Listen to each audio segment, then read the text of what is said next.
이 목사의 5분 이사야 56장 9절부터 57장 13절까지의 본문 묵상입니다. 포로로 끌려갔던 이스라엘 백성들이 불러야 했던 노래는 빼앗긴 들에도 봄은 오는가 하는 것이었습니다. 그런데 빼앗긴 그들의 봄이 찾아왔어요. 이스라엘 백성들이 포로에서 귀환해서 예루살렘으로 돌아간 거죠. 빼앗긴 들의 봄은 찾아왔는데 그 봄에 꽃은 피우지 못했습니다. 여전히 현실은 척박했고 그 척박한 현실로 이어지는 하루하루는 암담했습니다. 오늘 본문은 그 현실의 척박함과 암담함의 이유를 아주 적나라하게 고발합니다. 그 이유의 첫 번째는 지도자들 때문이라는 거죠. 오늘 본문은 이스라엘의 지도자들을 두고 아주 고약한 비유를 하나 듭니다. 이스라엘의 지도자들이 짖지 못하는 벙어리 개와 같다고 말이죠. 이스라엘의 지도자들을 개에 비유한 것 자체가 충격적입니다. 왜냐하면 이스라엘 사람들은 개를 부정한 짐승으로 알았기 때문이에요. 더군다나 짖지도 못하는 벙어리 개라고 비유한다는 것은 더없이 충격적입니다. 개는 짖어야 합니다.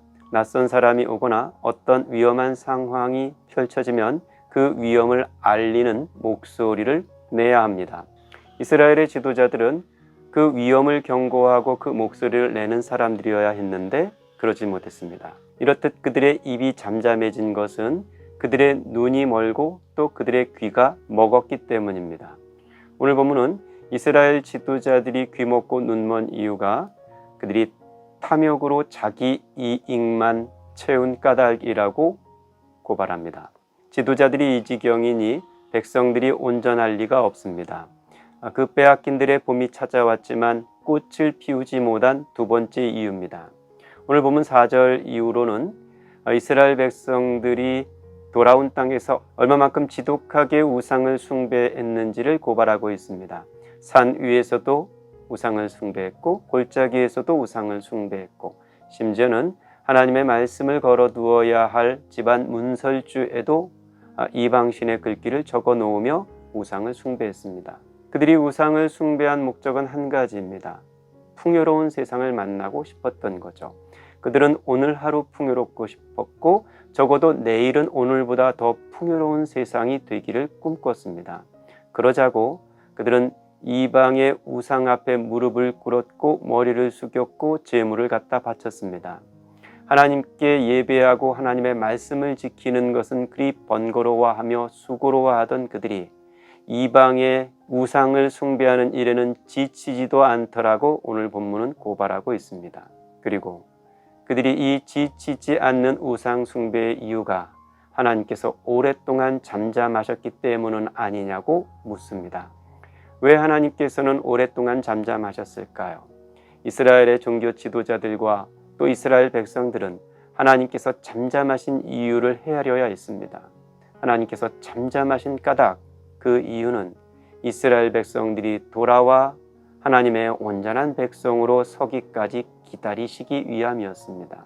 하지만 이스라엘 백성들은 그 하나님의 기다림의 시간을 우상을 숭배하는 일에 소모했고 하나님 없는 시간으로 삼았습니다.